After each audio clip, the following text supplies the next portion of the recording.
नमस्कार दोस्तों हमारे देश की स्पेस एजेंसी इसरो ने अंतरिक्ष विज्ञान के क्षेत्र में ऐसा कदम बढ़ाया है जो भारत को स्पेस टेक्नोलॉजी में दुनिया से मीलों नहीं बल्कि कई प्रकाश वर्ष आगे कर देगा।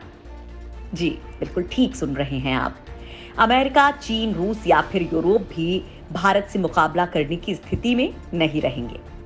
दुनिया में सबसे विश्वसनीय, किफायती और बेहद कम वक्त में लॉन्च करने में महारथी इसरो के वैज्ञानिकों ने एक बार फिर दुनिया में अपनी विशेषज्ञता का ऐसा डंका बजाया है, जिसके बाद से सैटेलाइट लॉन्च करने की काबिलियत रखने वाली निजी कंपनियों स्पेसएक्स के एलन मस्क और वर्जिन कंपनी के सर रिचर्ड ब्रेसनन भी सख्ती में हैं।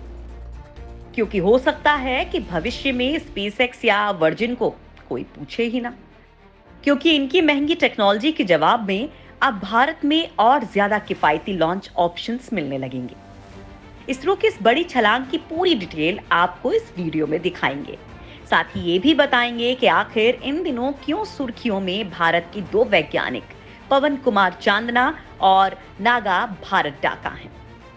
दोस्तों, पवन कुमार चांदना और नागा भारत डाका का नाम भले ही आपने पहली बार सुना है, लेकिन अंतरिक्ष विज्ञान के क्षेत्र में ये दोनों नाम अपने आप में किसी धूमकेतु से कम नहीं है।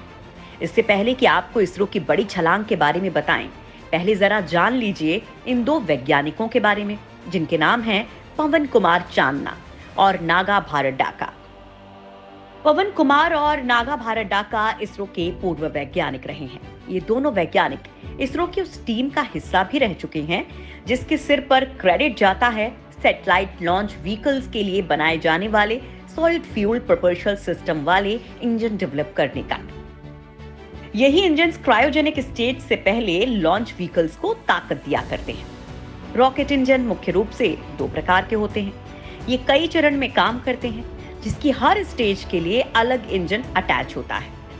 जिसके कुछ इंजन में तरल ईंधन का इस्तेमाल होता है, यानी सामान्य शब्दों में रॉकेट लंबवत सिलेंडर के आकार का एक ऐसा यान है जो अपने इंजन की मदद से तेज गति से आगे बढ़ता है। तो भारतीय अंतरिक्ष अनुसंधान संगठन में अपना योगदान देने के बाद इन दोनों वैज्ञानिकों ने साल 2018 में नींव रखी स्काईरूट एरोस्पेस कंपनी की। दोस्तों, क्या करती है ये कंपनी और इन दो वैज्ञानिकों की चर्चा दुनिया भर में क्यों हो रही है इस वक्त, इस पर भी आपको जानकारी देंगे। उससे पहले आपको बता देते हैं इसरो की उस लंबी छलांग के बारे में, जिसके आगे स्पेस एविएशन के तमाम दूसरे प्राइवेट प्लेयर्स बौने साबित होने वाले हैं। दरअसल पहली बार भारतीय अंतरिक्ष अनुसंधान संगठन यानी इसरो और हैदराबाद स्थित अंतरिक्ष प्रौद्योगिकी की private startup company Skyroot aerospace के बीच एक एमओयू किया गया है। स्काईरूट एरोस्पेस अगले साल लॉन्च से पहले अपने छोटे रॉकेट के परीक्षण और उसके प्रक्षेपण के लिए जरूरी योग्यता के लिए औपचारिक रूप से इसरो के साथ एक समझौता करने वाली पहली प्राइवेट कंपनी बन गई है। अब तक इस तरह का समझौता इसरो ने किसी और निजी स्टार्टअप कंपनी के साथ नहीं किया है। इससे पहले कि आगे बढ़ें, आपको बता देते हैं इसरो और स्काईरूट के बीच हुए एमओयू के मायने। निजी कंपनी भी स्पेस प्रोजेक्ट्स में इसरो की मदद ले सकेगी। इसका फायदा ये होगा कि भारत में ही इसरो स्पेस इंडस्ट्री के बड़े प्लेयर्स खड़े कर देगी, जो विदेशी कंपनियों को टक्कर दे सकें। इससे भारत के स्पेस सैटेलाइट लॉन्च सेक्टर में बूम आएगा और देश की कमाई भी बढ़ेगी। भारत खुद तकनीकी रूप से और ज्यादा सक्षम हो जाएगा, विशेष रूप से यहाँ की निजी एरोस्पेस कंपनियां। तो इसरो के साथ स्काईरूट एरोस्पेस ने जो अहम समझौता किया है वो अपने आप में बहुत महत्वपूर्ण है। इस समझौते के मुताबिक स्काईरूट एरोस्पेस अपनी रॉकेट की प्रणाली या उप प्रणाली के विकास और परीक्षण में भारतीय अंतरिक्ष अनुसंधान संगठन यानी इसरो की सुविधाओं और विशेषज्ञता का उपयोग कर सकती है। इस करार के बाद कंपनी कई परीक्षणों और इसरो की सुविधाओं का इस्तेमाल कर सकेगी। कंपनी अपने लॉन्च व्हीकल्स की जांच में इसरो के तकनीकी विशेषज्ञों की भी मदद ले सकेगी। बदले में उन्हें इसरो को फीस चुकानी होगी।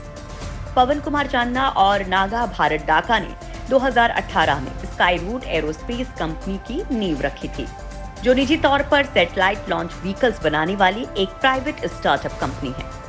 साइंटिस्ट डॉक्टर चांदना और डाका की अगुवाई में स्काई रूट मुख्य रूप से विक्रम कैटेगरी के विशेष रूप से छोटे उपग्रहों को स्थापित करने वाले 3 विशेष लॉन्च व्हीकल्स बना चुकी है। स्काई रूट ने अपने पहले लॉन्च व्हीकल का नाम विक्रम 1 रखा है। स्काई रूट एरोस्पेस पहला भारतीय स्टार्टअप है जिसके जरिए देश के पहले निजी रॉकेट इंजन रमन का भी सफल परीक्षण किया जा चुका है। कंपनी 3 रॉकेट पर काम कर रही है। इसरो संस्थापक की याद में इनका नाम विक्रम 1, विक्रम 2, विक्रम 3 रखा गया है। विक्रम 4 चरण में काम करने वाला रॉकेट है जो अंतिम दौर में पहुंच चुका है। परीक्षण के दौरान इंजन में तरल ईंधन का प्रयोग हुआ।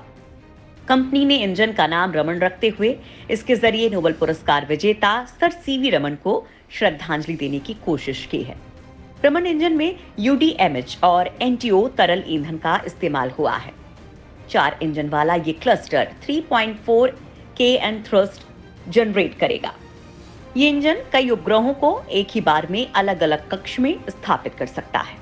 विक्रम 1 अपने साथ 225 किलोग्राम वजन का पेलोड SSPO में 500 किलोमीटर तक दूरी तय करने में सक्षम है। धरती की निचली कक्षा में इसकी क्षमता 315 किलोग्राम है। विक्रम 2 की क्षमता 410 किलोग्राम है और विक्रम 3 में 580 किलोग्राम का पेलोड ले जाया जा सकता है। कंपनी के 2 रॉकेट 6 महीनों में प्रक्षेपण के लिए तैयार हो जाएंगे। इस स्टार्टअप ने अब तक 31.5 करोड़ रुपए जुटाए हैं और 2021 से पहले 90 करोड़ रुपए जुटाने का लक्ष्य है। पिछले साल दिसंबर में स्काई रूट ने कलाम 5 नाम के अपने ठोस प्रपल्शन रॉकेट की सफल परीक्षण की घोषणा की थी। स्काई रूट एरोस्पेस कंपनी का ये कारनामा किसी प्राइवेट कंपनी द्वारा पूरी तरह से सॉलिड प्रपल्शन रॉकेट चरण का सफलतापूर्वक डिजाइन, विकास और परीक्षण किया है। हाईटेक और space tech virgin, space x, Amazon ये सारी कंपनियां इस तरह के एक्सपेरिमेंट्स में फेल हो गई थी। अमेजन के जेफ बेजोस की कंपनी ब्लू ओरिजिन को असफल स्पेसशिप लॉन्च के साथ झटका लगा था, लेकिन अपने मार्स मिशन से इसरो ने यह साबित कर दिया कि उसे इस तरह के असंभव काम में महारत हासिल है। अब स्काई रूट को बैकअप देकर इसरो ने अब तक अंतरिक्ष में सैटेलाइट लॉन्च करने में अमेरिका की प्राइवेट कंपनियों की दादागिरी के दिन अब लाद दिए हैं।